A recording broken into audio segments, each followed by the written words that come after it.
ठरलं तर मग मालिकेच्या येणाऱ्या भागामध्ये एक जबरदस्त ट्विस्ट आपण पाहणार आहोत। अखेर आपण ज्या क्षणांची वाट पाहत होतो तो क्षण आला आहे। सायलीला दिवाळीला सरप्राईज देत अर्जुन जेलबाहेर मधुभाऊंची सुटका करणार आहे। त्याचबरोबर अर्जुनच्या कोर्टात आता 2 पुराव्यांच्या आधारे मोठा धमाका होणार आहे। कारण दिवाळीला अर्जुन साक्षीप्रिया या दोघींनाही जेलमध्ये पाठवत मधुभाऊंची जेलबाहेर सुटका होणार आहे। मधुभाऊ सायलीच्या सोबत अखेर आनंदाने दिवाळी साजरा करणार आहेत आणि सायलीचे ते स्वप्न अर्जुन स्वतः पूर्ण करणार आहे व गैरसमज देखील मिटवणार आहे। तर आता अर्जुन असे कोणते 2 पुरावे कोर्टात सादर करणार आहे, त्याचबरोबर अर्जुन सायलीला मधुभाऊंना घेऊन येत सरप्राईज कसं देणार व साक्षीप्रिया या दोघीही जेलमध्ये जाणार का, ते आपण या व्हिडिओत पाहणार आहोत। तर व्हिडिओ शेवटपर्यंत नक्की पहा। अर्जुन चैतन्य दोघेही आता कोर्टात गेलेले असतात आणि सायलीला त्या दोघांनीही कसलीच कल्पना दिलेली नसते। सायली तिथे विचार करते की पाहताय ना मधुभाऊ, अर्जुन सरांना काहीच फरक पडत नाही आहे। त्यांनी दुसऱ्या केसेस सुद्धा घेतल्या आहेत आणि मुद्दाम तुमची केस लांबवत आहेत, परंतु मला कळत नाही आहे की आता मी तुम्हाला बाहेर कसं काढू। मला माफ करा मधुभाऊ, असं म्हणत सायली स्वतःलाच दोष देते।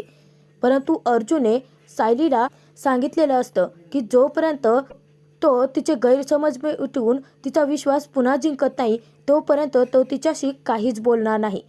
अर्जुन चैतन्य दोघेही कोर्टात येतात। मधुभाऊंची नजर सायलीला शोधत असते, तर अर्जुन तिथे सांगतो की मधुभाऊ, यावेळी मी सायलीला खूप छान सरप्राईज देणार आहे। तेव्हा मधुभाऊ म्हणतात की गेल्या वर्षी दिवाळीला जसं दिलं होतं तसंच ना। तेव्हा अर्जुन हसतो आणि म्हणतो की हो मधुभाऊ, यावेळी तुम्ही फक्त 1 दिवसासाठी दिवाळी साजरी करायला सुभेदारांच्या घरी येणार नाहीयेत, तर तुम्हाला मी आता यावेळी जामिनावरती सुटका करून घेऊन जाणार आहे आणि सायलीसाठी दिवाळीचं माझं हेच सरप्राईज असेल। तेव्हा मधुभाऊ खूप खुश होतात आणि ते अर्जुनला सांगतात की माझा तुमच्यावरती पूर्ण विश्वास आहे। आश्रमाच्या बाबतीत तुम्ही जी काही केस फिरवली ना, तसंच तुम्ही आज नक्कीच काहीतरी चमत्कार घडवाल, माझी खात्री आहे जावई बापू, आणि यावेळी आपण ही केस नक्कीच जिंकू, असं मधुभाऊने म्हणताक्षणी अर्जुन म्हणतो की हो मधुभाऊ, तसे स्ट्रॉंग पुरावे मी घेऊनच आलो आहे। आता यावेळी तुम्हाला जेलबाहेर काढल्याशिवाय मी शांत नाही बसणार, मी अख्खा कोर्ट हादरवून सोडेल, असं म्हणत अर्जुन तिथे आता मधुभाऊंना वचन देतो आणि खरोखरचा आता चमत्कार अर्जुन घडवणार असतो। तर साक्षी महिपत तिथे आता विचार करत असतात की अर्जुनच्या हाती आता नक्की कोणता पुरावा लागला असावा, कारण सुरुवातीला आश्रमातले जे पुरावे लागले होते तर त्यांनी शिवडे हवालदाराला हाताशी घेऊन जाळून नष्ट केले होते, परंतु आता अर्जुनच्या हाती एक वेगळाच पुरावा लागला असेल तर यावेळी साक्षीप्रिया मात्र सुटणार नाहीत यांची त्यांना भीती असते। अर्जुनने त्या पुराव्यांचा थोडाही सुगावा कोणाला लागू दिलेला नसतो। काही वेळानंतर कोर्टात केसला सुरुवात झालेली असते, तर जज साहेब तिथे आता अर्जुनला स्टेटमेंटला सुरुवात करायला सांगतात। अर्जुन तिथे उठतो आणि केसला सुरुवातीपासून तो एक वेगळंच वळण देतो। अर्जुन सर्वात आधी तर सुरुवात करतो ती म्हणजे आश्रमात खून घडला होता त्या दिवशीची। अर्जुन तिथे आता मधुभाऊंना काही प्रश्न विचारतो आणि मधुभाऊ देखील त्या प्रश्नांची उत्तरं देतात की तिथे आता साक्षी, विलास, मधुभाऊ या तिघांमध्ये झटापट झाली होती आणि साक्षीने मधुभाऊंना ढकलून तिथे विलासला गोळी लागली होती। खरी खुनी साक्षीच होती हे मधुभाऊंनी तिथे सांगितलेलं असतं। तर पवार वकील उठतात आणि ऑब्जेक्शन घेतात। तेव्हा अर्जुन म्हणतो की आत्ता कुठे केसला सुरुवात झाली आहे, तुम्ही मला बोलूच देत नाहीयेत। अर्जुन स्टेटमेंटला सुरुवात करतो। अर्जुन तिथे कोर्टाला सांगतो की ज्या दिवशी विलासचा खून घडला होता त्या दिवशी मधुभाऊ, विलास या दोघांमध्ये झटापट झाली होती, असं प्रिया मधुकार म्हणजेच तन्वी किल्लेदारांनी स्टेटमेंट दिलं होतं कोर्टाला आणि आजपर्यंत त्यांनी ते स्टेटमेंट बदललेलं नाही आहे।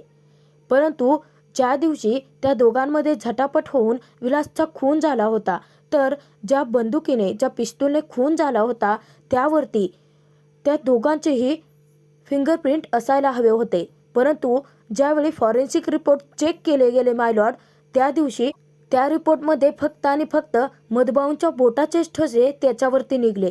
मग त्या बंदुकी व ती विलासच्या बोटाचे ठसे देखील असायला हवे होते, कारण झटापट तर दोघांची झाली होती ना.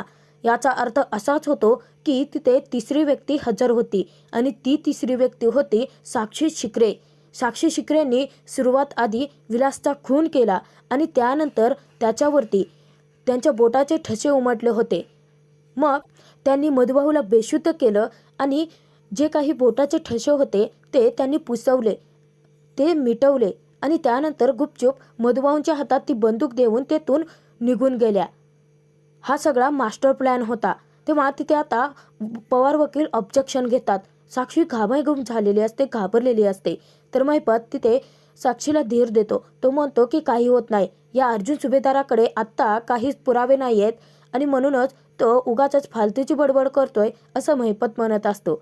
परंतु अर्जुनच्या याच शब्दांच्या खेळाने एक केसला वेगळीच दिशा मिळालेली असते. अर्जुन सर्वात आधी तर साक्षीला कटघऱ्यात बोलवतो आणि तिच्यावरती प्रश्नांचा भडीमार करायला लागतो. अर्जुन तिथे कोर्टाला सांगतो की साक्षी शिकरे या 1.5 तास पार्टीतून कुठे गायब होत्या हे त्यांनी अजूनही आपल्याला प्रूव्ह करून दाखवलेलं नाही आहे. कोर्टाला काहीच उत्तरही दिलेलं नाही आहे.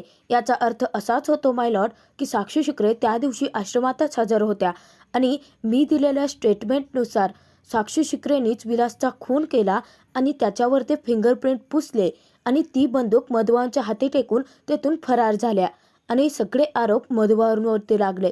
तर साक्षी तिथे आता गडबडलेली असते, घाबरलेली असते, घाम फुटलेला असतो आणि अर्जुनने शब्दांचे खेळ करून साक्षीला बरोबर बोलण्यात अडकवलेलं असतं.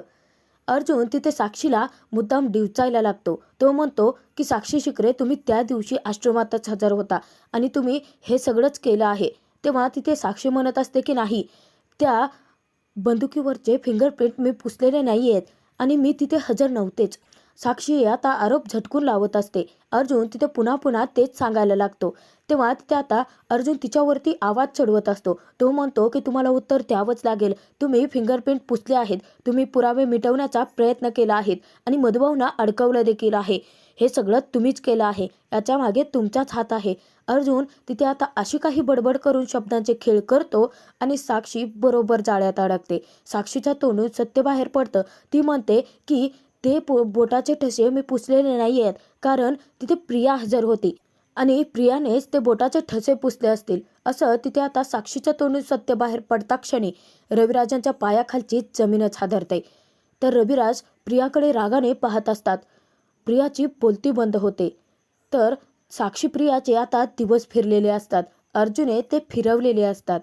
अर्जुन तिथे कोर्टाला म्हणतो की पाहताय ना मिलॉर्ड, साक्षी शिकरे त्या दिवशी आश्रमातच हजर होत्या. त्यांच्याकडूनच खून झाला आहे.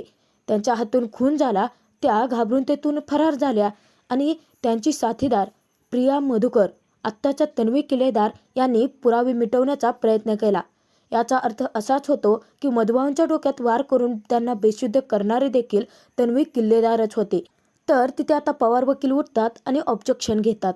पवार तिथे म्हणतात की अर्जुन सुभेदार, तुम्ही माझ्या आशिलावरती बिनबुडाचे आरोप करताय, हे तुमच्या लक्षात येतं आहे का? जर खरोखरच तुमच्याकडे जर काही महत्त्वाचे पुरावे असतील तर ते कोर्टासमोर हजर करा. उगाचच माझ्या आशिलावरती बिनबुडाचे आरोप करू नका. अर्जुन तिथे म्हणतो की हो, तुम्हाला इतकी जास्त घाई लागली आहे का पुरावे पाहण्याची?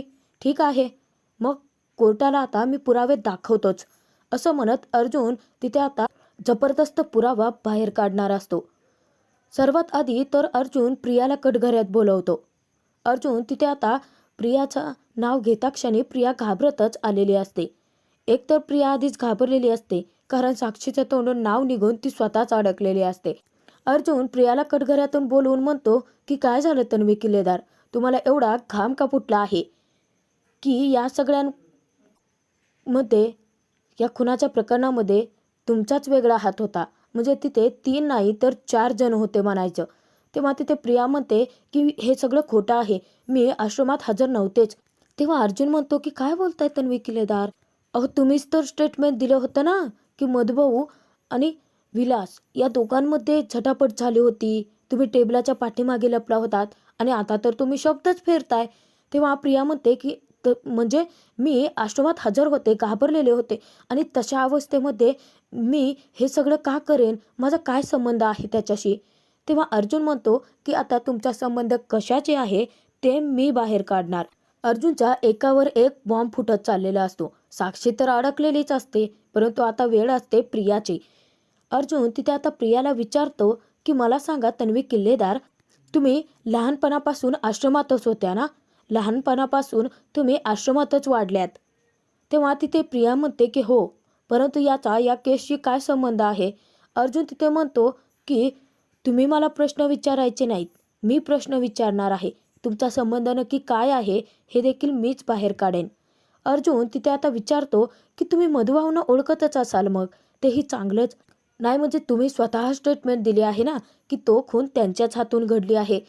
मग आता तो खून खरा घडला आहे की नाही हे मी प्रूव्ह करून दाखवेनच.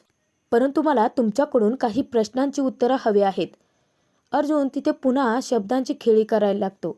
तो प्रियाला मुद्दाम पहिला प्रश्न विचारतो की मधुभाऊ स्वभावाने खूप वाईट होते असं तुम्ही म्हणालात, की ते सर्वांचे छळ करायचे, जेवायला देत नव्हते असं वगैरे.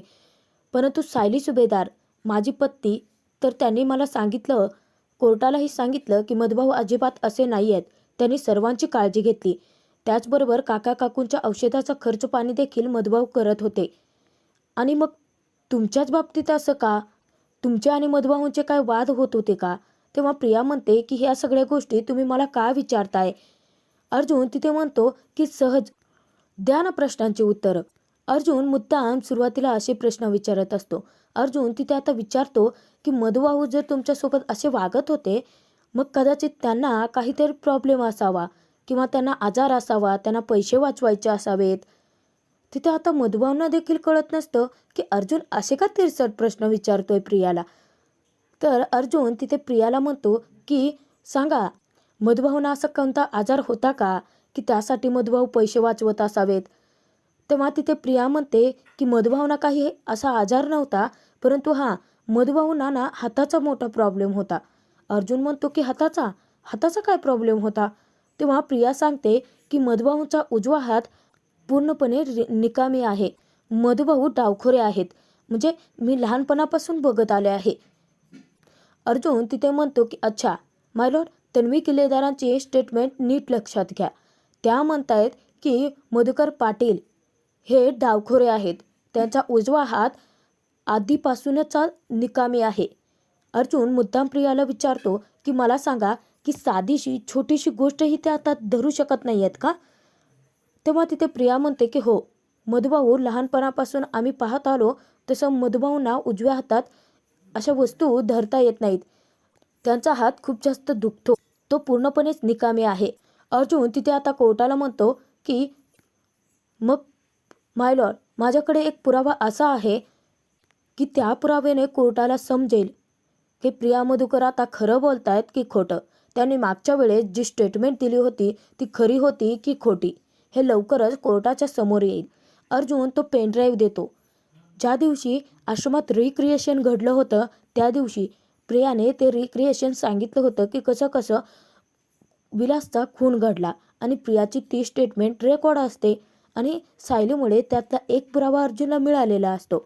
अर्जुनने खरा मास्टर स्ट्रोक बाहेर काढलेला असतो आणि त्यानंतर कोर्टात तिथे आता अर्जुन तो फुटेज दाखवतो.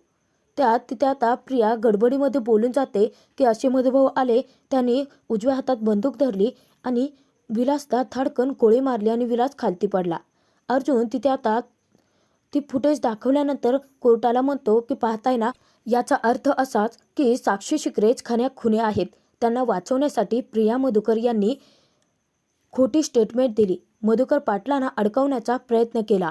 यात स्पष्टपणे दिसतं आहे की प्रिया मधुकर आपल्याला स्टेटमेंटमध्ये सांगतायत रिक्रिएशनच्या की मधुकर पाटील आतमध्ये आले, त्यांनी बंदूक काढली आणि उजव्या हाताने गोळी झाडली. आणि आता तर प्रिया मधुकर यांनी स्वतः स्टेटमेंट दिली आहे की मधुकर पाटील यांचा उजवा हात पूर्णपणे निकामी आहे. ती छोटीची ही गोष्ट त्या हातात धरू शकत नाहीत, ते डावखोरे आहेत. तेव्हा तिथे आता अर्जुनने जबरदस्त धमाका करत पुराव्यांचा साक्षी प्रियाला अडकवलेलं असतं. कोर्टात तिथे आता प्रियाने खोटी साक्ष देऊन कोर्टाची दिशाभूल केलेली असते. हे अर्जुनने प्रूव्ह केलेलं असतं. महिपत नागराज दोघे आता डोक्याला हात लावून बसलेले असतात. कारण साक्षी प्रियाची यावेळी जेलमध्ये जाण्याची वेळ आलेली असते. रविराज तर प्रियावरती खूप भडकलेले असतात, कारण तिने खोटी साक्ष दिलेली असते. त्यानंतर अर्जुन प्रियाला बसायला सांगतो. अर्जुन पुढे कोर्टाला सांगतो की मिलॉर्ड, यामध्ये मी 2 पुरावे दिले आहेत. एक म्हणजे साक्षी शिकरे यात खुनाच्या रात्री आश्रमातच हजर होत्या आणि त्यांनी तो खून केला आहे. हे स्वतःच्या तोंडातूनच त्यांनी सत्य बाहेर काढलं. त्या स्वतः म्हणाल्या की त्या निघून गेल्यानंतर तन्वी किल्लेदार तिथे होत्या आणि त्यांनी ते बोटाचे ठसे पुसले असावेत. याचाच अर्थ असा होतो की खुनी साक्षी शिकरेच आहेत. आणि दुसरी गोष्ट म्हणजे प्रिया मधुकर यांनी खोटी स्टेटमेंट देऊन कोर्टाची दिशाभूल केली आणि मधुकर पाटलांसारख्या निष्पाप व्यक्तीला अडकवण्याचा प्रयत्न केला.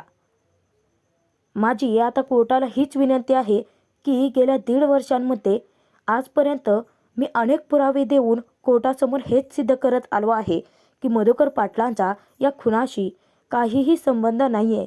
त्यांच्या हातून तो खून घडलेलाच नाही आहे. त्यामुळे मी कोर्टाला यावेळी विनंती करतो की आत्ता तरी मधुकर पाटलांना जामीन मिळावा. आत्ता तरी सत्याचा विजय व्हावा. अर्जुन तिथे आता बसतो. त्यानंतर साक्षी प्रिया दोघेही प्रचंड घाबरून गेलेले असतात. रविराज तर प्रियावरती खूपच नाराज असतात, खूप चिडलेले असतात. एकतर अर्जुनच्या घरचं ते डिवोर्स पेपरचं प्रकरण आणि आता त्यातून प्रियाने खोटी साक्ष दिलेली असते.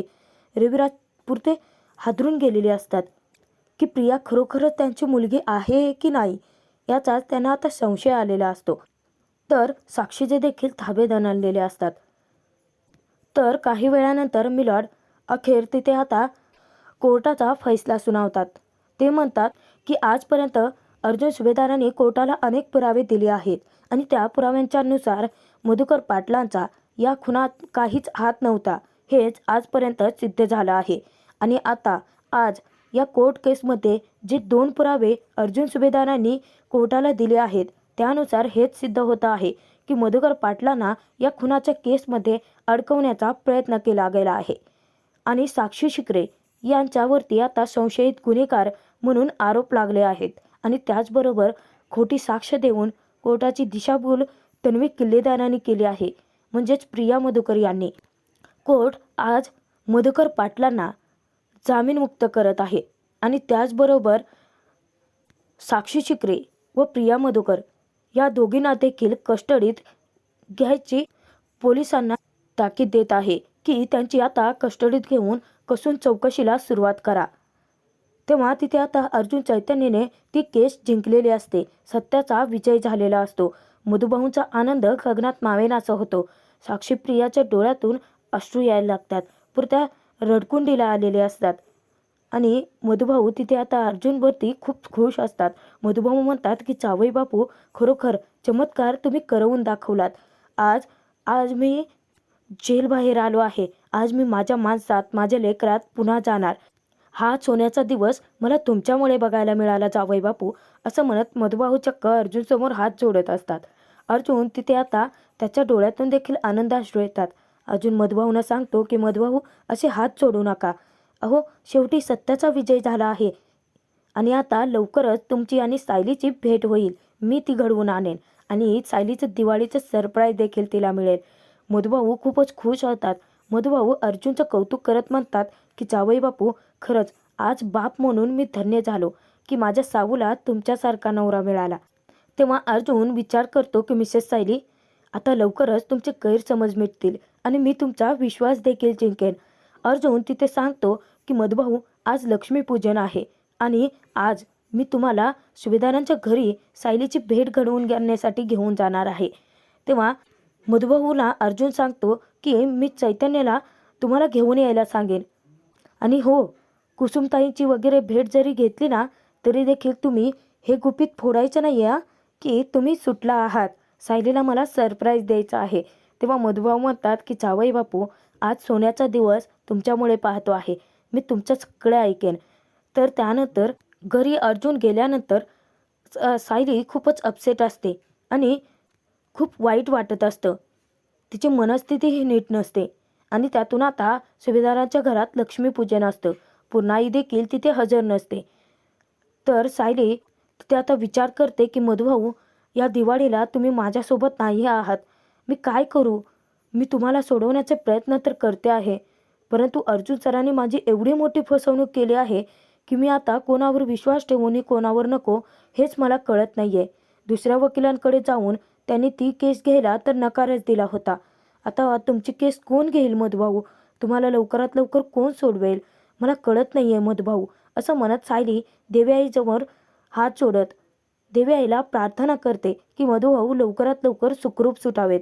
परंतु अर्जुनने तो चमत्कार ऑलरेडी घडवलेला असतो आणि सायलीला अजूनही माहितीच नसतं. कल्पना तिथे सायलीला म्हणते की सायली, अगं लक्ष्मीपूजनाला तर सुरुवात करायची आहे, परंतु बाहेर तू अजूनही दिवेच लावलेले नाही आहेत. तेव्हा तिथे आता सायली दिवे लावण्यासाठी जाते. अर्जुन चैतन्याला फोन करतो आणि मधुभाऊंना घेऊन यायला सांगतो. अर्जुन देखील बाहेरच असतो. सायली खूप रागाने अर्जुनकडे पाहत असते, कारण तिला वाटत असतं की अर्जुनने खूप मोठी तिची फसवणूक केली आहे, विश्वासघात केला आहे आणि सतत तिला मधुभाऊंची आठवण येत असते. सायली ज्यावेळी दिवे लावत असते इतक्यातच मधुभाऊंचा आवाज सायलीच्या कानी पोहोचतो. मधुभाऊंनी सायलीला हाक मारलेली असते. सायली चकित होते आणि आजूबाजूला पाहायला लागते आणि जोरजोराची ओरडते की मधुभाऊ कुठे आहात तुम्ही? तेव्हा मधुभाऊ पुन्हा एकदा सायलीला हाक मारतात आणि सायलीच्या समोर येतात. ज्यावेळी मधुभाऊ सायलीच्या समोर आलेले असतात सायली अगदी आनंदाने वेडीपिशी होते आणि आनंदाने ती नाचायला लागते. तेव्हा अर्जुन देखील तितकाच खुश असतो. सायली पळत जाते आणि अर्जुनला मधुभाऊंना जाऊन खट्ट मिठी मारते. तिचा आनंद गगनात मावेनासा होतो. तर सायली तिथे मधुभाऊंना म्हणते की मधुभाऊ तुम्ही इथे? मी स्वप्न तर बघत नाही आहे ना? तेव्हा मधुभाऊ म्हणतात की साऊ, अगं वेडीच आहेस तू, स्वप्न नाही बघत आहे, मी प्रत्यक्षात तुझ्यासमोर हजर आहे. तेव्हा चैतन्य अर्जुन देखील हसत असतात, कारण सायली मधुभाऊशी अगदी लहान मुलींसारखी वागत असते. सायली तिथे म्हणते की मधुभाऊ तुम्ही गेल्या वर्षी जसं 1 दिवसासाठी दिवाळीला आला होतात तसे आज आला आहात का? तेव्हा तिथे मधुभाऊ सांगतात की नाही साऊ, अगं जावई बापूंनी मला सांगितलं होतं ही गोष्ट तुला सांगायची नाही, कारण त्यांना तुला सरप्राईज द्यायचं होतं ना, आनंदाचा धक्का द्यायचा होता, म्हणून ही गोष्ट कुसुमने लपवून ठेवली. खरं तर जावई बापूंनी माझी सकाळीच सुटका केली जामिनावरती. तेव्हा सायली चकित होऊन अर्जुनकडे पाहायला लागते. सायली म्हणते की काय खरं सांगताय तुम्ही मधुभाऊ? म्हणजे माझं हे स्वप्न नाही आहे का? तेव्हा चैतन्य म्हणतो की हो सायली वहिनी, हे तुमचं स्वप्न नाही आहे, मधुभाऊ प्रत्यक्षात तुमच्यासमोर हजर आहेत. तेव्हा सायली खूप खुश होऊन पुन्हा मधुभाऊंना मिठी मारते. तिला काय करावं आणि काय नको असं झालेलं असतं. मधुभाऊ म्हणतात की साऊ, आता मी आलो आहे ना, आता ही दिवाळी मी तुझ्यासोबत आपल्या आश्रमातील मुलांसोबत साजरी करणार. मी आता जामिनावरती सुटलो आहे, आपण आनंदाने आश्रमात राहूयात. अर्जुनला थोडंफार वाईटच वाटतं. तेव्हा सायली अर्जुनकडे पाहते आणि अर्जुनला म्हणते की खरंच मधुभाऊंना तुम्ही सोडवलं आहे, कारण सायलीचा विश्वासच बसत नसतो. अर्जुन कान पकडतो आणि सायलीला म्हणतो की मला माफ करा, परंतु एक सांगू का, तुम्ही समजताय तितका वाईटही नाही आहे मी मधुभाऊंची केस लांबवणारच नव्हतो. तेव्हा चैतन्य म्हणतो की हो सायली वहिनी, अर्जुनने मधुभाऊंची केस लांबवायची नाही असं मला स्पष्ट सांगितलं होतं. खरं तर तो मूर्खपणाचा सल्ला मीच त्याला दिला होता, मला देखील तुम्ही माफ करा. तेव्हा सायली खूप खुश होते आणि आनंदाच्या भरामध्ये अगदी सायली सगळ्यांच्या समोर अर्जुनला देखील मिठी मारते आणि खूप रडायला लागते. अखेर अर्जुनने सत्याचा विजय घडवत मधुभाऊंची सुटका केलेली आहे. त्याचबरोबर साक्षी प्रियाला दोघींनाही जेलमध्ये पाठवलं आहे. मधुभाऊंना न्याय मिळाला आहे आणि सायलीचा विश्वास पुन्हा जिंकला आहे. आता मधुभाऊंच्या सुटण्याने, मधुभाऊंच्या मालिकेच्या एंट्रीने पुढे नक्की काय ट्विस्ट होणार हे आपण येणाऱ्या भागात पाहणार.